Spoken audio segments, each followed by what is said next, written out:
ચોમાસું સત્ર એ ગુજરાતની 6.5 કરોડ જનતાના પ્રાણ પ્રશ્નોને વાચા આપવા માટે નથી. રાજ્યની સરકારે એવી ગોઠવણ કરી છે. આ સત્રની કામકાજની આખી વસ્તુ તમે જુઓ તો ખ્યાલ આવે કે અનેક વિષયો પરની જે વાત થવી જોઈએ, જે મુદ્દા ઉપસ્થિત કરવા જોઈએ, એનો સ્કોપ જ નથી.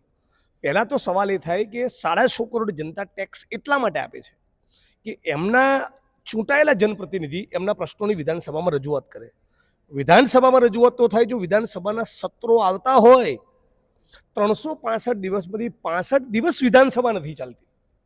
તો રાજ્યની સરકારને એવો શું ડર છે કે વિધાનસભા લાઈવ થતી નથી અને જે મુખ્ય માર્ચ મહિનામાં સત્ર આવે એના સિવાય 3 દિવસનું સત્ર. તો ગુજરાતની જનતાના સવાલો કંઈ બચ્યા જ નથી કે ફક્ત તમે 3 દિવસનું સત્ર આપો છો. ઓછામાં ઓછું અઠવાડિયા 10 દિવસનું સત્ર હોય તો માંડીને 2-5 વિષયો પર વાત થાય. હું કહી શકું કે ભાઈ સતત લોકો માગણી કરી રહ્યા છે કે ફિક્સ પગાર, આઉટસોર્સિંગ ને કોન્ટ્રાક્ટની નાબૂદી ક્યારે થશે, કેમ ગુજરાતની સરકાર 25 વર્ષથી આ અમાનવીય શોષણની પ્રથા દૂર કરવા માંગતી નથી.